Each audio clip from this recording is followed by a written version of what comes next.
You described the Sudan crisis as a nightmare and a carnage spilling out of control. You called for immediate ceasefire. You also condemned external interference. You also said this is a grave humanitarian violation of human rights, causing regional instability. You called for accountability. Unfortunately, you are seated with the very men in charge and responsible for what you are condemning, William Ruto. Mr. Guterres, you were seated with the war commander, and he hosted you to a state banquet yesterday night.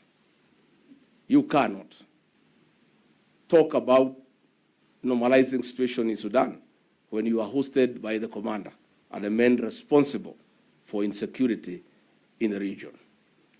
Recent exposes by media and other institutions have vindicted me. The following is the list of criminals from Somalia, Zimbabwe, Southern Sudan, and Sudan who have been issued with Kenyan diplomatic passports, and they are housed here in Nairobi by William Ruto, and they continue to cause havoc in their countries. Children and women in Sudan and DRC are crying because of his actions, connections with M23.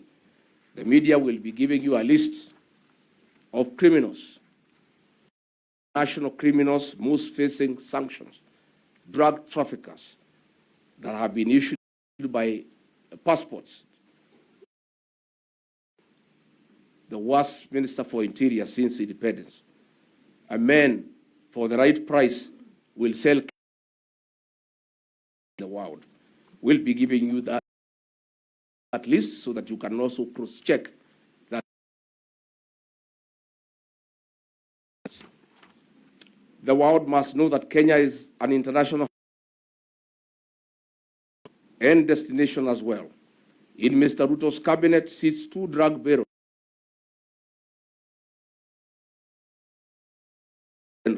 Mr. Antonio Guterres.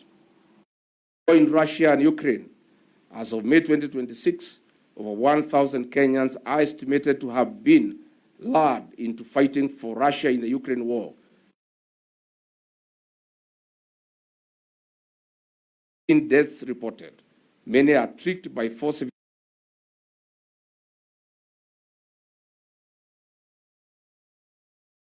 William Ruto and some of his cabinet secretaries who are actively involved in these matters.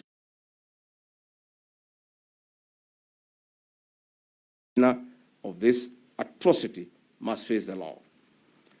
To the president, in the presence of Emmanuel Macron from France, it is important we let you know why Kenyans made noise to you at the University of Nairobi Taifa Hall. Disrespect or hatred, they had a message for you.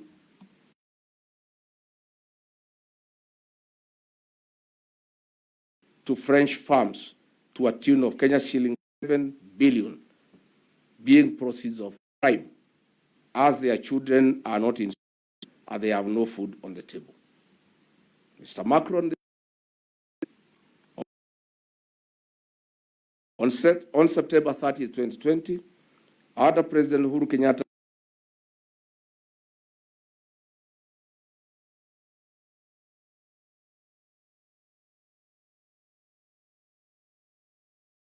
road. However, the deal by President William Ruto administration, even the contractor commenced works, ushering in Chinese to give room for corruption. The entry of the Chinese contractors, CRBC, came after in April last year. Based on reports emerging in May 2026, the Auditor General has flagged of approximately 7.3 billion Kenya shillings from the fuel levy intended for road maintenance to pay French firms for the cancellation of the Rironi-Mau Summit toll road contract. Mr. Macron, your French firms had a contract of 150 billion for a bigger scope.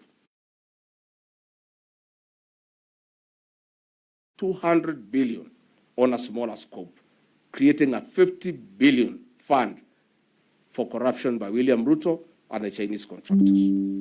But your biggest interest and the reason why Your French firms accepted cancellation. Mau summit was to get 7 billion shillings without doing anything at all.